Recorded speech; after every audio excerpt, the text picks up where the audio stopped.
الحمد لله الذي ذي العزة والعلا والصلاة والسلام على سيد الأنبياء شمس الضحى بدر الدجى نور الهدى منبع الجود والعطاء أما بعد أعوذ بالله من الشيطان الرجيم بسم الله الرحمن الرحيم لن تنالوا البر حتى تنفقوا مما تحبون صدق اللہ العظیم وصدق رسولہ النبی الکریم۔ درود پاک پڑھیے۔ الصلاۃ والسلام علیک یا سیدی یا رسول اللہ وعلی آلک واصحابک یا سیدی یا حبیب اللہ۔ اللہم صلی علی سیدنا و مولانا محمد معدن الجود والکرم وآلہ وصحبہ وبارک وسلم۔ قرآن مجید فرقان حمید کے چوتھے پارے میں سے کچھ باتیں اللہ تبارک و تعالی قرآن مجید کی تفہیم کے اندر ہر غلطی سے محفوظ فرمائے اور اللہ تعالیٰ صحیح بات کو زبان پہ جاری فرمائے۔ چوتھے پارے کی پہلی آیے کریمہ میں اللہ تبارک و تعالیٰ نے فرمایا ہے کہ لن تنالوا البر حتی تنفقوا مما تحبون۔ فرمایا تم ہرگز بھلائی کو نہیں پہنچ سکتے جب تک تم اپنی پیاری چیز راہ خدا میں خرچ نہ کرو۔ اللہ تبارک و تعالیٰ چونکہ بندہ مومن کو ہر چیز سے زیادہ پیارا ہے، اور دوسرے پارے میں اللہ کریم نے فرمایا والذین آمنوا اشد حبا للہ، وہ لوگ جو ایمان لائے وہ اپنے رب سے شدید محبت کرتے ہیں۔ تو اللہ تبارک و تعالیٰ نے یہ قانون دیا کہ تم اگر بھلائی کو پانا چاہو، وہ بھلائی جو اللہ کا قرب تمہارے لیے آسان کرے، تو پھر اس کا نسخہ یہ ہے کہ جو تمہاری پیاری چیز ہے، جو محبوب چیز ہے، وہ اپنے محبوب رب کے رستے میں خرچ کر دو۔ ہمارے ہاں جو کہ بہت دفعہ دین کو اس لیے سنا جاتا ہے کہ ہم الحمدللہ ماشاءاللہ، یا اگر عذاب اور سختی کے جملے آئیں گے تو استغفار پڑھ کے گزر جائیں گے۔ صحابہ کرام علیہم رضوان کے ہاں جب کوئی آیہ کریمہ آتی تھی تو پھر اس کا پریکٹیکل ہوتا تھا، پھر اس پر عمل ہوتا تھا۔ جب یہ آیہ کریمہ نازل ہوئی تو حضرت ابو طلحہ رضی اللہ تعالیٰ عنہ بہت زیادہ اللہ نے انہیں نوازا ہوا تھا، جائیدادیں تھیں، مکانات تھے، مال و اسباب تھا۔ ایک ان کا باغ تھا جس پر انہوں نے بڑی محنت فرمائی تھی، بڑی خوبصورتی کے ساتھ اس کو انہوں نے سجایا سنوارا تھا، اور وہ اتنا نصیبوں والا باغ تھا کہ اللہ کے رسول علیہ السلام بھی اسے دیکھنے کے لیے تشریف لے جایا کرتے تھے۔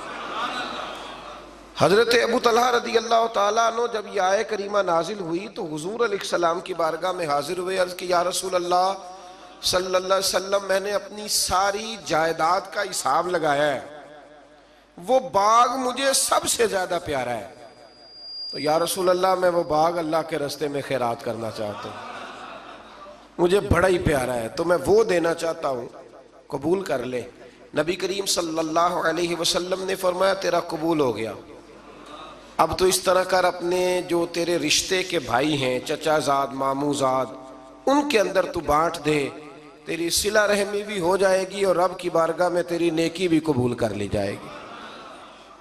حضرت زید رضی اللہ تعالیٰ وہ حضور علیہ السلام کی بارگاہ عالی مرتبت میں حاضر ہوئے تو عرض کرنے لگے یا رسول اللہ صلی اللہ علیہ وسلم، یہ گھوڑا مجھے بڑا پیارا ہے، بڑا مجھے محبوب ہے، حضور میں اس کی بڑی خدمت کرتا ہوں، میں نے اسے پالا ہے، اس کا دھیان رکھتا ہوں، کچھ جانوروں سے پیار ہو جاتا ہے نا۔ عرض کرنے لگے یا رسول اللہ یہ مجھے بڑا ہی پیارا ہے، بڑا پیارا ہے۔ حضرت زید عرض کرتے ہیں تو یا رسول اللہ یہ قبول کر لیں۔ حضرت زید بن حارثہ نے جب یہ کہا تو حضور نے فرمایا میں نے قبول کر لیا۔ کہا حضور چونکہ رب فرماتا ہے پیاری چیز دو تو یہ مجھے سب سے زیادہ پیارا ہے، تو لہٰذا میں پیش کرتا ہوں، قبول کر لیا جائے۔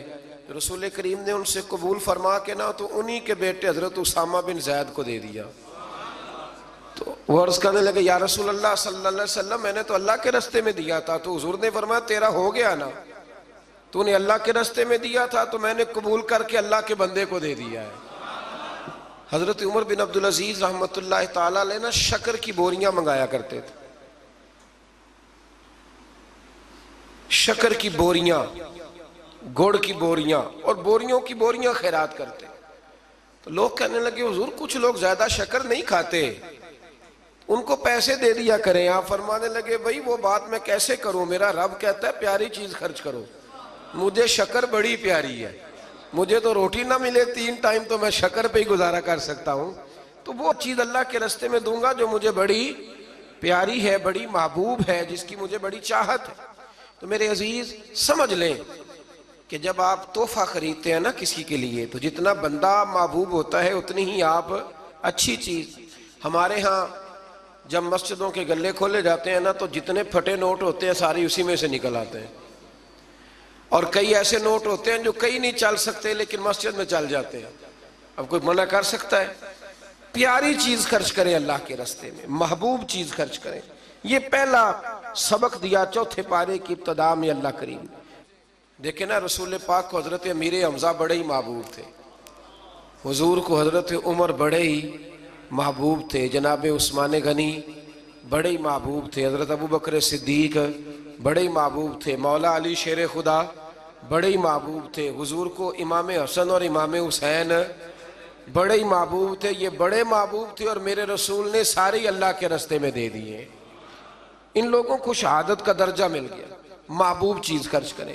اس سے آگے جو آیات ہے اس میں اللہ کریم نے فرمایا ہے, مفہوم یہ ہے آیت کا, تفسیری مفہوم, کہ رب جب کسی پر کوئی چیز حرام کرے گا تو تب کوئی چیز حرام ہوگی.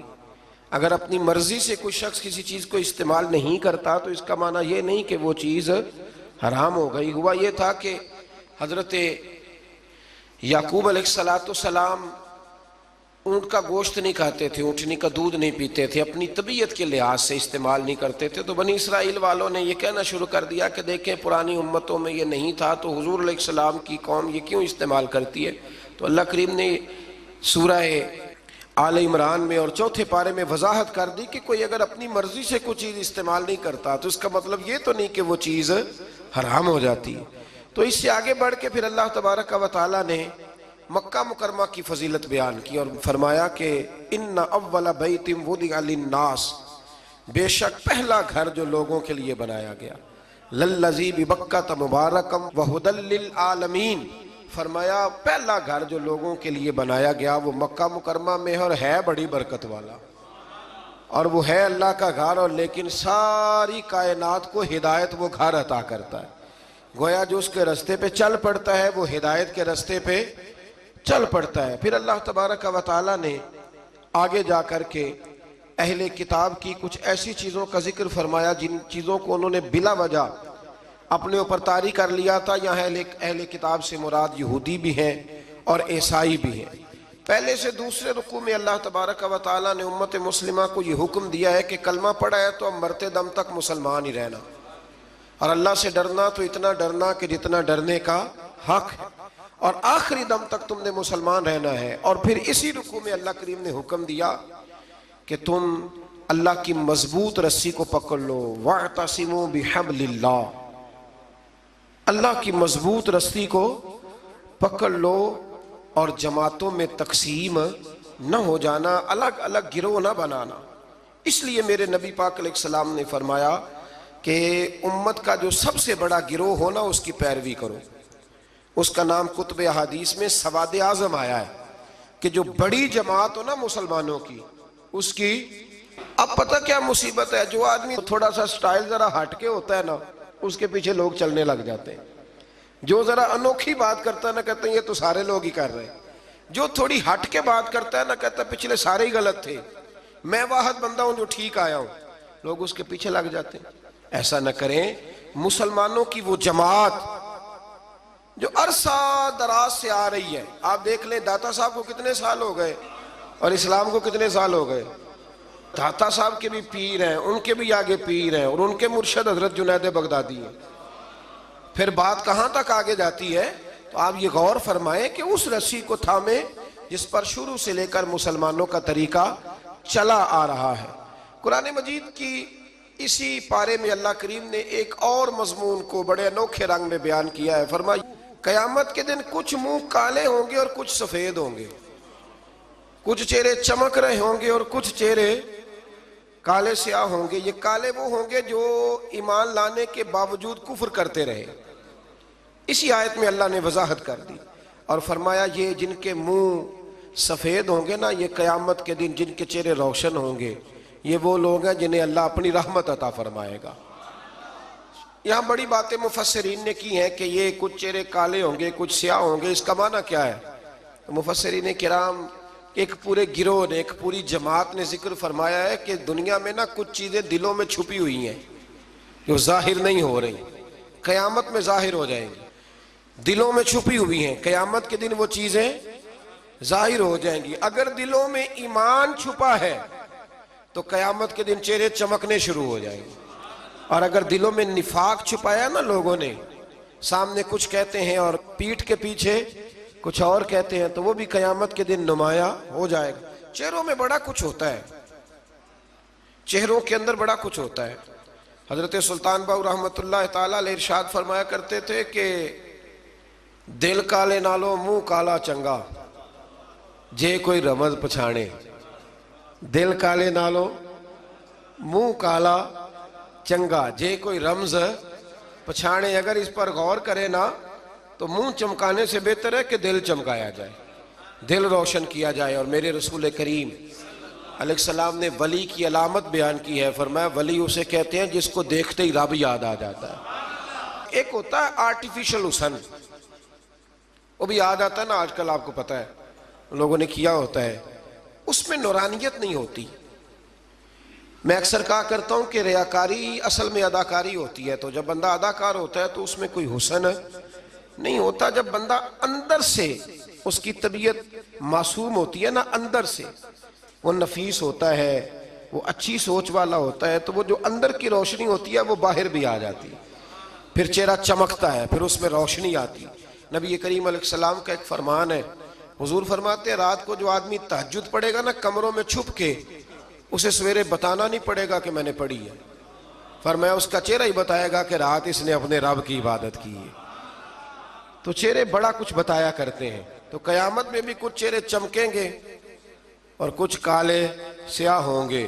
انشاءاللہ اللہ فضل فرمائے گا تو اہل حق کے چہرے چمکیں گے، اللہ فضل ہی فرمائے گا، کرم فرمائے گا۔ پھر دیکھیے دوسرے سے تیسرے رکوع میں اللہ کریم نے نا اس امت کی فضیلت بیان کی، فرمایا کنتم خیر امت اخرجت للناس، فرمایا تم بہترین امت ہو، تمہیں اللہ تبارک و تعالیٰ نے لوگوں کی بھلائی کے لیے پیدا فرمایا ہے۔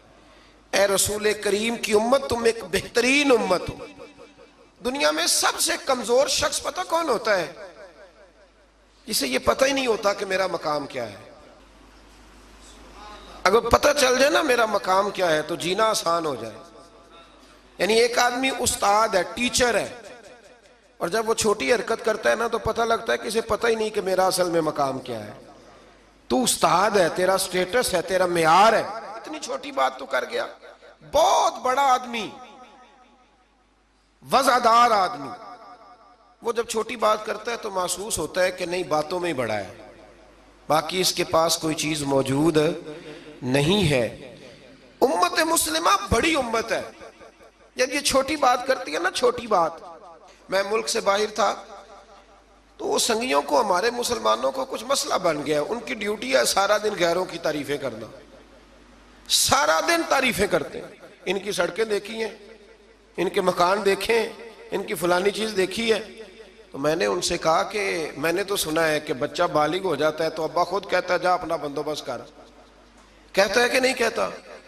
تو میں نے کہا یہ تو نکال دیتے ہیں بچوں کو، بچے اپنا بندوبست کر لیتے ہیں اور ابا جی کا بندوبست کوئی بھی نہیں کرتا۔ 2-3 مہینے یورپ میں بوڑھا اندر مر جاتا ہے تو پھر باہر خبر آتی ہے کہ مر گیا، جب بدبو گلی میں آنے لگتی ہے۔ یہ معیار ہے۔ سڑکیں پکی ہیں، اس میں کوئی شک نہیں، مکانات اچھے ہیں، قانون کی پابندی ہے، لیکن میرا مسلمان جب وہاں جاتا ہے اشارہ نہیں توڑتا، تو اگر یہاں بھی نہ توڑے تو قانون یہاں بھی صحیح ہو سکتا ہے۔ لیکن جو بندہ وہاں سے پیسے کما کے آتا ہے نا، وہ کہتا اب اشارہ نہ توڑوں تو پتہ کیسے چلے گا کہ میں وہاں سے آیا ہوں۔ تو بھائی آپ بہترین لوگ ہیں، آپ چھوٹی بات کیوں کرتے؟ آپ بہترین لوگ، آپ تھوڑا اونچا بیٹھ کے بات کریں، آپ کا ایک سٹیٹس ہے، مومن کا ایک مقام ہے۔ میرے نبی کریم صلی اللہ علیہ، رسول کریم علیہ السلام بیت اللہ شریف میں کھڑے تھے، کعبہ معظمہ کے سامنے۔ حضور نے بیت اللہ شریف کی طرف دیکھ کے فرمایا، کہ ترمذی کی حدیث ہے، حضور فرمانے لگے کعبے تیری بڑی عزت ہے، پر جو بندہ میرا کلمہ پڑھ لیتا ہے نا، بندہ مومن، اس کی عزت اللہ کی نظر میں کعبے سے بھی زیادہ ہے، وہ زیادہ قابل اعزاز ہے۔ اب اس کو سمجھنا چاہیے نا کہ جس نے حضور کا کلمہ پڑھا اس کا ایک اعزاز ہے، یہ چھوٹی بات نہیں کر سکتا۔ اور اعزاز کس وجہ سے ہے وہ بھی اللہ کریم نے ارشاد فرمایا، اخرجت للناس، اعزاز اس لیے نہیں کہ تیرا رنگ گورا ہے، اعزاز اس لیے نہیں کہ تیرا قد اونچا ہے، اعزاز اس لیے نہیں کہ تیرے پاس ڈگریاں زیادہ، تأمرون بالمعروف، امت مسلمہ کی شان اس لیے زیادہ ہے کہ یہ لوگوں کو بھلائی کا حکم دیتے ہیں، وَتَنْهَوْنَ عَنِ الْمُنْكَرِ، اور لوگوں کو برائی سے منع کرتے ہیں۔ اور یہ جو کام لوگ کرتے ہیں نا، خیر کا حکم دینا، برائی سے منع کرنا، یہ لوگ دنیا کے امام ہوتے ہیں۔ اب ہمارے ہاں کیا ہوتا ہے، ایک سازش ہوتی ہے، جن لوگوں کو ہم نے نیکی کا حکم دینا تھا نا، اللہ کی توحید کا پیغام دینا تھا، نبی کریم علیہ السلام کی رسالت کی بات جن لوگوں کو ہم نے کرنی تھی، جب ہمارا لیڈر اسی قوم کو بطور مثال یہاں بیان کرتا ہے، یعنی جس کے لیے حکم تھا کہ ہم اسے کہیں کہ تو کلمہ پڑھ لے، جب اسے ماڈل بنا کے ہمارے سامنے پیش کیا جائے گا کہ وہ بڑا اچھا ہے، تو ہم اسے کیسے کہیں گے کلمہ پڑھ؟ اور پھر اس سے اگلی بات یہ ہے کہ ہم تقریروں سے کلمہ پڑھانا چاہتے ہیں۔ تقریر بڑی مؤثر کام ہے، ضرور ہونی چاہیے، لیکن دنیا میں انقلاب عمل سے آتا ہے، عمل سے۔ صحابہ کرام علیہم و رضوان نے بڑی بڑی تقریریں کی، بڑے بڑے جاندار وہ لوگ تھے کہ ایک جملہ کہتے تھے تو دنیا تڑپ اٹھتی تھی، لیکن ان کی تقریروں سے زیادہ اثر ان کے عمل میں تھا۔ حضرت بایزید بسطامی رحمۃ اللہ علیہ کا زمانہ تھا، تو ایک یہودی اور مسلمان کی دوستی تھی، تو اس یہودی نے مسلمان سے کہا کہ یار ہماری بڑی دوستی ہے تو دوستی پکی رہنی چاہیے، تو مسلمان کہنے لگا بالکل پکی رہے گی، میرے دل میں بھی بڑے دنوں سے خواہش تھی کہ دوستی پکی ہو جائے۔ تو کہا کیسے پکی ہو سکتی ہے؟ تو مسلمان کہنے لگا تو کلمہ پڑھ لے دوستی۔ تو وہ یہودی کہنے لگا یار ناراض نہ ہونا، میں نے دو اسلام دیکھے، کون سے والے اسلام کا کلمہ پڑھو؟ اس نے کہا دو اسلام۔ کہنے لگا ایک اسلام تیرا ہے، ایک حضرت بایزید بسطامی کا ہے، میں اور تو کٹھے رہتے ہیں، نماز کا وقت ہوتا ہے تو بھی بیٹھا رہتا ہے، میں بھی بیٹھا رہتا ہوں نماز، اور ادھر اگر شراب کی مجلس چلتی ہے تو میں جاتا ہوں تو معاذ اللہ تو بھی چلا جاتا ہے، اگر کوئی فحاشی اور یعنی کا کام ہے میں جاتا ہوں تو بھی چلا جاتا ہے، تو اگر ایک لفظ ہی مجھ سے کہلانا ہے، ایک جملہ ہی کلمے کا، تو میں کہہ دیتا ہوں، لیکن اگر تو مجھے اس اسلام کی دعوت دیتا ہے نا جو حضرت بایزید بسطامی کا ہے، حضرت بایزید بسطامی کا بھی ایک اسلام ہے، وہ شخص اٹھتا ہے تو پتہ چلتا ہے کہ مصطفیٰ کا غلام ہے، وہ بیٹھتا ہے تو پتہ چلتا ہے یہ کسی کا بنا ہوا ہے، یہ رکتا ہے، آتا ہے، جاتا ہے تو اس کے وجود سے شعائیں چھلکتی ہیں، محسوس ہوتا ہے کہ اس پر رنگ اپنا نہیں، اس پر محمد عربی کا چڑھایا ہوا رنگ ہے، تو نظر آتا ہے۔ تو اگر وہ والا اسلام ہے تو میں قبول کرنے کو تیار ہوں، مجھے پڑھاؤ کلمہ۔ دیکھیں نا، ایک شخص سے میں نے کہا کہ تو سر پہ پگڑی باندھ لے، اور میں نے باندھی نہیں ہوئی، تو فوراً اس کے دل میں خیال آئے گا کہ اگر اتنی اچھی ہوتی تو آپ بھی تو باندھتے نا۔ یعنی وہ آدمی جو بزنس میں جھوٹ بول رہا ہے اور درجنوں جھوٹ بولتا ہے، وہ جب کسی کو سچ بولنے کا مشورہ دیتا ہے تو سامنے والا اس پہ ہنستا ہے، وہ کہتا ہے یار تو نہ ایسے کر، تجھے تو میں اچھی طرح جانتا ہوں تو کیا کہتا ہے۔ تو اللہ تبارک و تعالیٰ نے اس آیہ کریمہ میں ہمیں سمجھایا ہے، ارشاد فرمایا جا رہا ہے کہ تم بہترین امت اس لیے ہو کہ لوگوں کو بھلائی کا حکم دیتے ہو اور برائی سے روکتے ہو، منع کرتے ہو۔ اللہ تعالیٰ ہمیں سمجھنے کی توفیق عطا فرمائے۔ اگلے رکوع میں اللہ تبارک و تعالیٰ نے ارشاد فرمایا کہ بے شک جن لوگوں نے کفر کیا ہے نا، قیامت کے دن اپنا سارا مال دے کے، اپنی ساری جائیداد دے کے بھی اگر وہ جان چھڑانا چاہیں گے تو ان کی جان چھوٹے گی، وہ دوزخی ہیں تو دوزخ میں ہمیشہ ہی رہیں گے، دنیا کا مال قیامت کے دن کام نہیں آئے گا۔ تو بالکل اس سے متصل اللہ کریم نے پھر حکم دیا کہ کوئی چیز کام آنی ہے تو ابھی سے خرچ کر لو اللہ کے راستے میں۔ مطلب ہمیں امید ہوتی ہے کہ میرا بچہ پڑھ کے بخشوائے گا، میرے نام پہ خیرات کرے گا، تو میاں جتنی تو نے کی ہے اپنے لیے اتنی اس نے کرنی ہے نا، تو نے پتہ ہی ہے نا تو نے کیا دیا ہے، تو آپ میرا اور آپ کا بیٹا ہی ہے نا۔ تو اللہ تبارک و تعالیٰ نے یہاں حکم ارشاد فرمایا کہ خود اپنے لیے کر لو جو کچھ کرنا ہے۔ اور پھر ایک اور عادت یہاں اللہ کریم نے انسان کی بیان فرمائی اسی پارے میں، ارشاد فرمایا کہ اسے تھوڑی سی خوشی ملتی ہے تو راضی ہوتا ہے، اور ذرا سی تکلیف پہنچتی ہے تو شکوے کرنے لگ جاتا ہے۔ میں اکثر کہا کرتا ہوں کہ جو نعمتیں بن مانگے مل گئی ان کا شکریہ کوئی نہیں، اور جو نہیں نہ ملی ہوئی اس کا رونا ہے۔ یعنی ایک شخص کے پاس سارا کچھ ہے، بیٹیاں بھی ہیں، جائیداد بھی ہے، مکان بھی ہے، اور تندرستی بھی ہے، علم بھی ہے، بیٹا کوئی نہیں، تو اس سے جب بھی آپ ملیں گے نا تو وہ کہے گا دعا کرو اللہ مجھے بیٹا دے دے۔ تو خدا کے بندے باقی نعمتوں کا بھی تو ذکر کرنا جو اللہ نے دی ہوئی ہے۔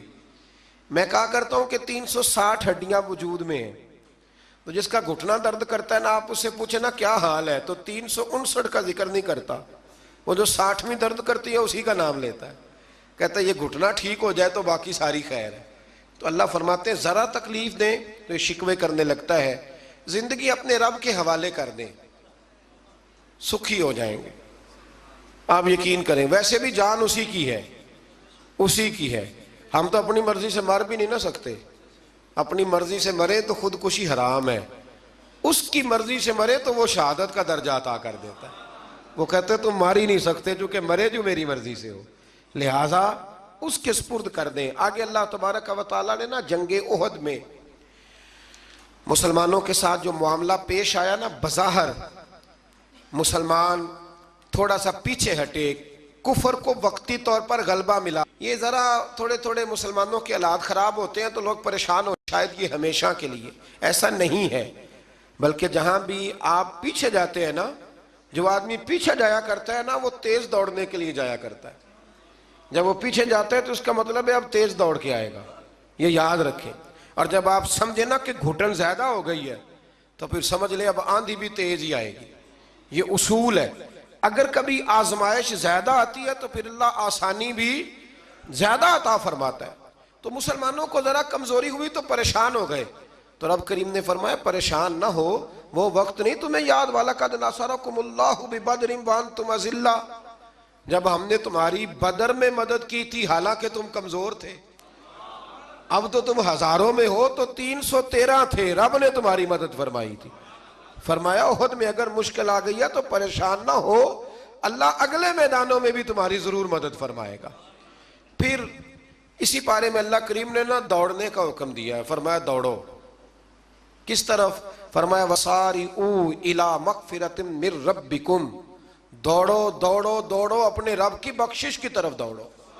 اور کدھر دوڑو؟ فرمایا وَجَنَّةٍ أَرْضُهَا السَّمَاوَاتُ وَالْأَرْضُ، اس جنت کی طرف دوڑو جس کی صرف چوڑائی زمین اور آسمان کے برابر ہے۔ اللہ کریم نے چوڑائی بتا دی، فرمایا جنت کی چوڑائی اتنی ہے جتنے زمین و آسمان ہے، تمہیں چوڑائی بتا دیا، باقی لمبائی کا حساب کرتے رہنا۔ اور میرے رسول کریم علیہ السلام نے تو جنت کا مضمون سمیٹا تو حضور نے جملوں میں حادی کر دی، بڑی نعمتیں بیان کر کے نا، بڑی نعمتیں بیان کر کے حضور فرمانے لگے اللہ نے تمہارے لیے بڑا کچھ بنایا ہے، اور اتنا کچھ بنایا ہے نہ کسی آنکھ نے دیکھا، نہ کسی کان نے سنا، اور نہ تمہارے دل پہ کبھی خیال ہی گزرا ہوگا، جو نعمتیں رب نے تمہارے لیے جنت میں تیار کی ہوئی۔ تو اس میں اللہ تبارک و تعالیٰ نے اس بات کی طرف بھی ذکر فرمایا۔ پھر اسی پارے کے اندر اللہ کریم نے غصہ پینے والوں کو اور معاف کرنے والوں کو کہا کہ یہ وہ والی نیکی ہے جو اللہ کو بڑی پسند ہے۔ ہمارے زمانے میں غصہ پینے والی عمر آتی کوئی نہیں، چھوٹی عمر میں کہتے ہیں بچہ اس لیے ضدی ہے، جوان ہو جائے تو کہتے ہیں خون گرم ہے، بوڑھا ہو جائے تو کہتے ہیں انہوں پتہ ہی نہیں لگتا۔ تو بھئی یہ بتائیں پھر درگزر کی عمر کون سی ہے؟ بچہ تھا تو ضدی تھا، اور جوان تھا تو خون گرم تھا، بوڑھا ہو گیا تو اب چڑچڑا ہو گیا ہے، تو بھئی معاف کرنے کی عمر کون سی ہے؟ میرے رسول کریم علیہ السلام نے زندگی میں دکھ زیادہ دیکھے، حضور فرماتے ہیں جتنا مجھے ستایا گیا کسی کو نہیں ستایا گیا۔ حضرت جابر ابن عبداللہ فرماتے ہیں میں نے اپنے محبوب کو جب بھی دیکھا مسکراتے ہی دیکھا اور معاف کرتے ہی دیکھا۔ تو مہربانی فرمائیں والکاظمین الغیظ والعافین عن الناس، غصہ پینے والے لوگوں کو معاف کرنے والے، واللہ یحب المحسنین، فرمایا یہ وہ نیکوکار ہیں جن سے اللہ محبت فرماتا ہے۔ غصہ پینے والوں اور معاف کرنے والوں سے اللہ محبت فرماتا ہے۔ پھر آگے انہی آیات کے اندر اللہ تبارک و تعالیٰ نے مسلمانوں کو یہ حکم دیا ہے کہ جب تم سے کوئی غلطی ہو جائے، جب تم بھول جاؤ، تو پھر تم اپنے رب کی بارگاہ میں معافی مانگو، اور جب تم معافی مانگو گے اللہ تبارک و تعالیٰ اپنے فضل سے تمہیں معاف فرما دے گا۔ پھر اللہ تبارک و تعالیٰ نے بڑی شرح و بسط کے ساتھ اس بات کا ذکر فرمایا، تفصیل کے ساتھ۔ احد کے اندر جب لوگ پریشان ہوئے تھے تو وہ شدید آزمائش کا شکار تھے، تو مالک کریم نے انہیں تسلی دی، فرمایا یہ تمہاری آزمائش وقتی ہے، آنے والے وقت میں اللہ تمہیں کامیابیاں ہی عطا فرمائے گا۔ احد کے بعد پھر جتنا بھی جہاد ہوا سب میں میرے رب نے کامیابیاں ہی عطا فرمائی۔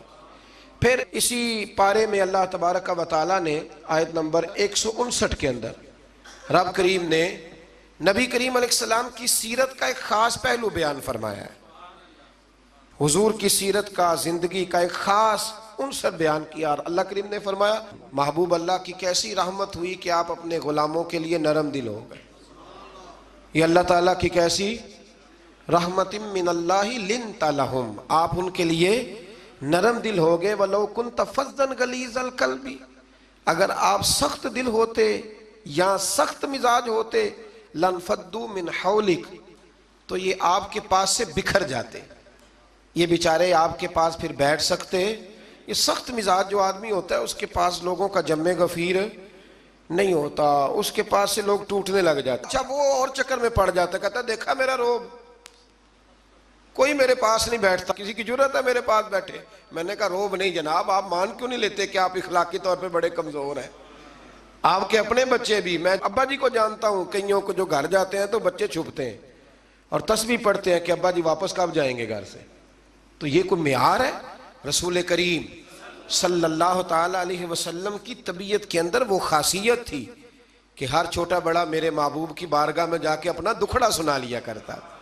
حضور معاف کرتے تھے، نبی پاک محبت فرماتے تھے، تو اپنی زندگی کے اندر وہ سارے معاملات پیدا کریں۔ ہم خوابوں کی دنیا میں زندہ رہتے ہیں کہ چلو ٹھیک ہے جی میرا بڑا روب چل رہا ہے، کوئی آدمی میرے قریب نہیں بیٹھتا، تو یہ کوئی کمال نہیں۔ نبی پاک علیہ السلام کی سیرت کا کمال یہ ہے کہ حضور تک رسائی آسان تھی، ہر آدمی اپنی بات بڑی آسانی کے ساتھ حبیب کریم کی بارگاہ میں عرض کر لیتا تھا۔